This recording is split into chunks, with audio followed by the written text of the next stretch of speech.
หมูอีแม่พี่น้องตายแล้วตายตัวหนึ่งตัวที่มันหน่อยสุดกว่าหมูที่พี่น้องที่มันบ่แข็งแรงกันเด้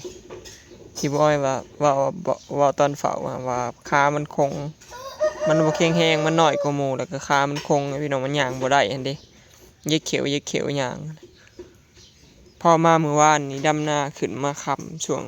6-7 โมงนี่แหละมาเห็นนอนโคโลอยู่อย่าคือแบบมีหยังทับหรือว่าอีหยังหรือว่าจะเป็นหยังพี่น้องอยู่ดีกับพะงาบเลยนะคิดว่าสิบ่รอดเลยว่ามื้ออื่นแม่นตายมื้อนี้อีหลีพี่น้องโตบ่ใหญ่ปานใดอายุก็หลายเติบได้10 มื้อแล้วบ่ได้10 กว่ามื้อเลยเด้พี่น้องได้10 มื้อหน่อยๆนี่ตายเลยบ่วิตตายเฉยเป็นหยันคานี่แหละใส่ขาบ่ดีเจ้าของก็น้อยบ่สมบูรณ์อยู่แล้วบัดขาคงกินนมบ่ทันหมูสงสัยเดี๋ยวสิเอาลงไปฝังอยู่หลุมหน้าพุ่นแหละพี่น้องเนาะเรือ13 โตวบัดนี้ขี้อยู่คู่นี้คือเพิ่นว่าเนาะมันมาอยู่จังหมู่ให้หมู่อยู่ต่อ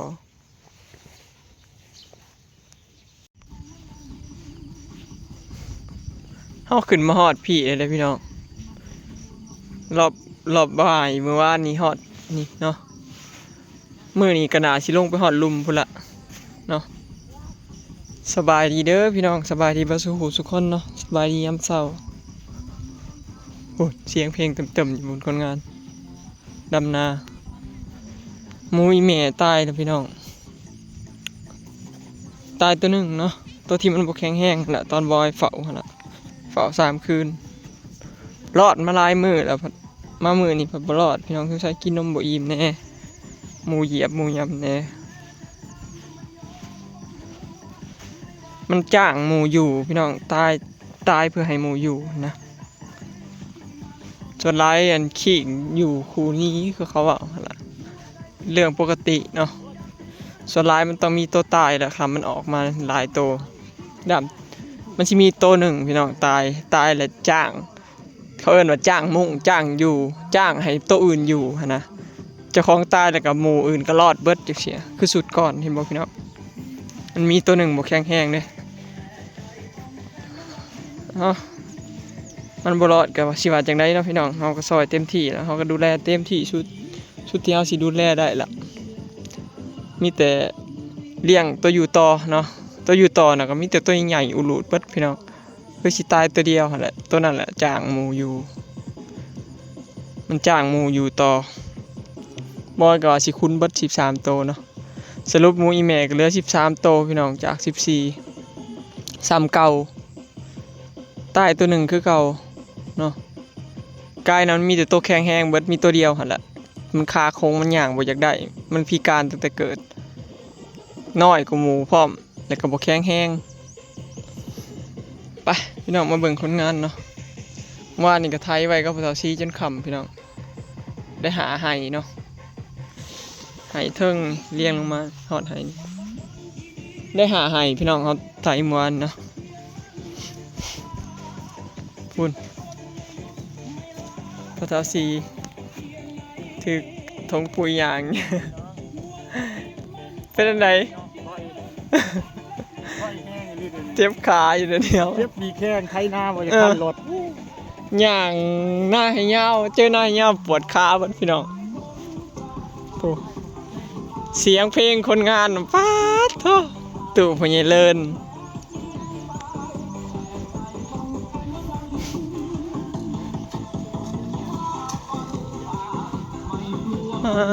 โธ่ใกล้สิแล้วจะได้คักบาดนี้เสียงเพลงอ่ะเติมพี่น้องคือม่วนแท้อดจะดำหน้าไว้แท้บาดนี้เปิดรถดำหน้าไปน้ำสิบ่เต้นไปน้ำบ่นี่เต้นก่อนบัดหนึ่งบ่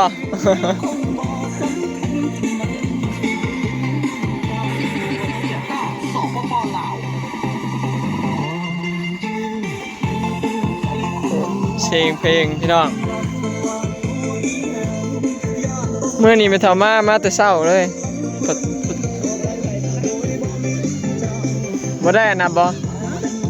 ได้ไปหน้าผู้บ่พระตาเลิศไปผู้เดียว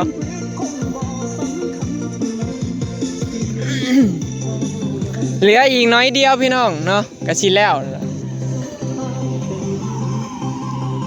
เหลืออีกนี่แหละพี่น้องเลี้ยงนี่ขึ้นไปฮอดพูนเนาะกกกระเดาบ่อนหน้าไปเท่าแหล่นี่พี่น้องฮอดน่ะก็แล้วเนาะแต่ก็มีทั้งข้างนี่แหละนี่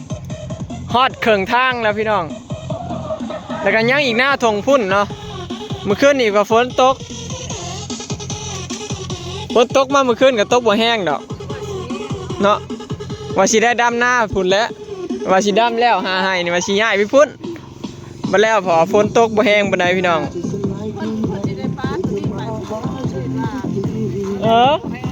ว่าสิดำตัวไทยไว้นี่แหละแล้วก็สิไปพุ่นว่าบ่แล้วเพราะว่าพอเดือกมาแล้วมันบ่แห้งพี่น้อง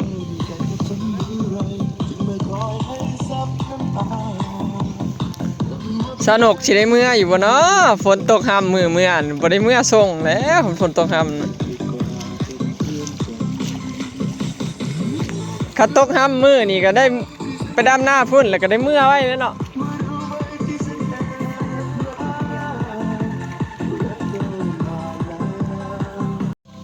แดดมาอีกแล้วพี่น้องเอ้ย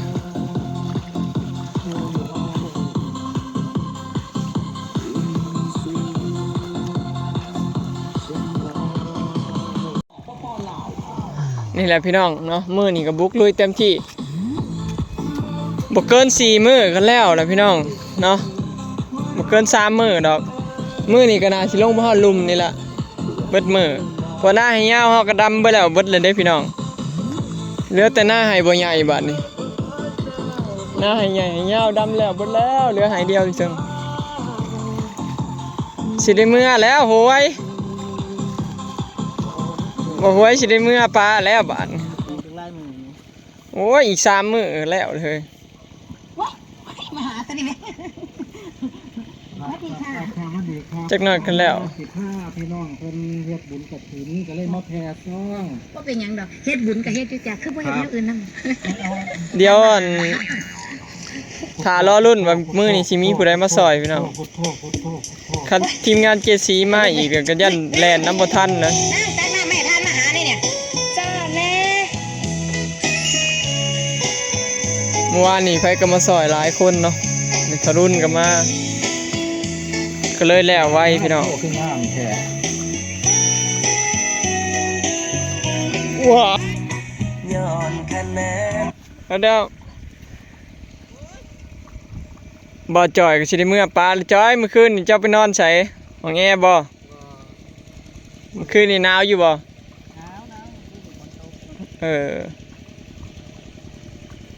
เมื่อคืนนี่ฝนตกหนาวเกือบบ่ได้เมื่อได้เนาะ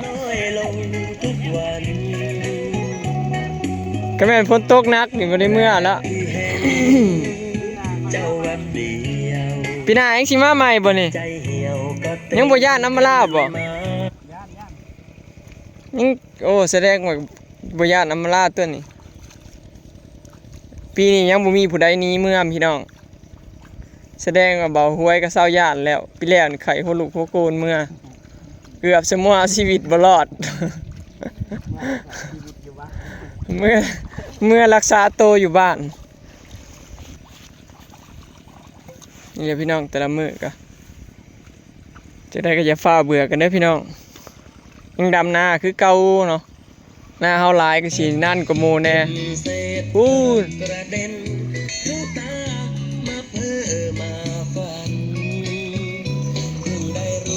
เดี๋ยวถ้ารอรุ่นพี่น้องมื้อนี้ว่าสิไปฮอดไส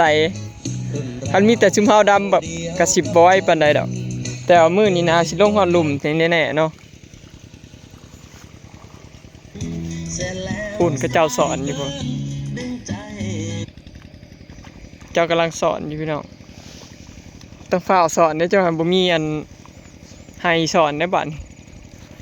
เพราะว่าเฮาสิดำหน้าเบิดได้พี่น้องเขาเจ้าก็เลยฝ้าวสอน ดำนาแล้วเบิดนี่ก็บ่ได้สอนกุ้งสอนบ่ได้สอนอันละหวกสอนแมงเหนียวแล้วพี่น้องเนาะเพราะว่ามันสิเบิดยามแมงเหนียวละหวกเลยเด้มีแต่สิฤดูต่อไปก็คือกินปลาแล้วบัดนี้กินปูกินปลาเนาะดำนาแล้วนี่ก็ท่าเฮ็ดโตงแล้วแหละนี่ปีนี้ว่าสิเฮ็ดโตงไว้พี่น้องดำนาแล้วนี่บ่เฮิงก็สิเฮ็ดโตงเนาะพอโตงเฮาน่ะไปเบิดแล้วหมุนเบิดแล้วทั้งบอนผักทั้งโตงหมุนเฮ็ดใหม่เบิดพี่น้องปีนี้ก็เลยว่าสิฟ้าวเฮ็ดในปีนี้คันฝนบ่ปะช่วงคันฝนบ่ทิ่มช่วงปลาก็บ่ตายพี่น้องเพอปีนี้มีแต่ปลาตัวใหญ่ๆเด้สะออนนะพี่น้องปีนี้ฝนดี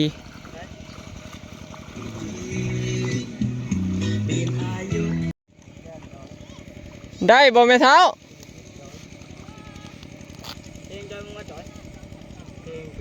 ได้ปลาเค็งหน่อย2-3ตัวแล้ว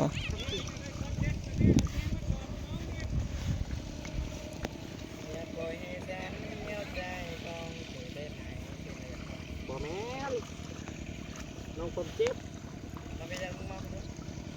อีเมก็กำลังสิออกมาพี่น้องได้ยินว่าป้าสลอยก็สิมาเอาให้อีกมื้อแล้วว่าน่าสิแล้วแล้วว่าระหว่างเราสิมาเอาให้แล้วว่าถ้าผู้อื่นก็บ่กล้าปะนำดอกพี่น้องอันนี้ป้าสลอยเนาะเลยปะไว้นำเราเราเคยเราเคยเอาลูกเอาหลานเด้พี่น้องตะกี้เราขึ้นเวียงแล้วก็ไปเอาลูกเอาหลานให้ลูกเราหั่นล่ะเราเคยเอาเด็กน้อยเลยว่าป้าให้เราเลี้ยงเป็นว่าจะซาพี่น้องเราฮู้จักเอาเด็กน้อยยั่วเด็กน้อยสิก็เลยป้าไว้ให้เราถ้าผู้อื่นก็บ่กล้าป้าดอกพี่น้องป้าอดีตไว้นำเราหลายมื้อเลยเด้มื้อนี้เราว่างแล้วว่าเราสิมาเอาให้แล้วว่าเราบ่ได้เฮ็ดนาเราก็เลยมาเอาหลานพี่น้อง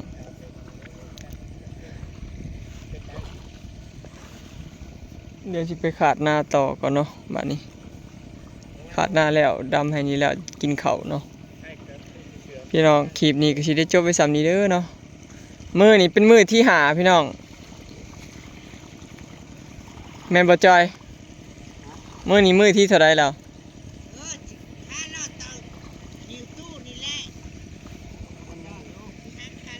มื้อนี้มื้อที่เท่าใดจะนับอยู่บ่แน่บัดแล้วงานนี่สิเจ้าบ่ย่านเฮาโกงบ่เจ้าว่าได้5มื้อเขาบอก3มื้อเด้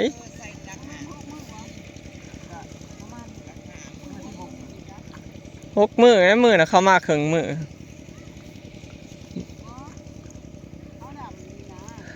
เฮาดำนี่5มื้อหรือ6มื้อนี่แหละแม่นประมาณนั่นแหละ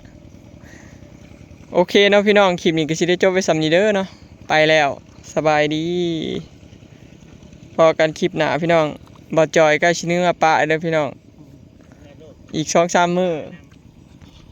อำลาสิบ่กินฮอดบ่เนาะ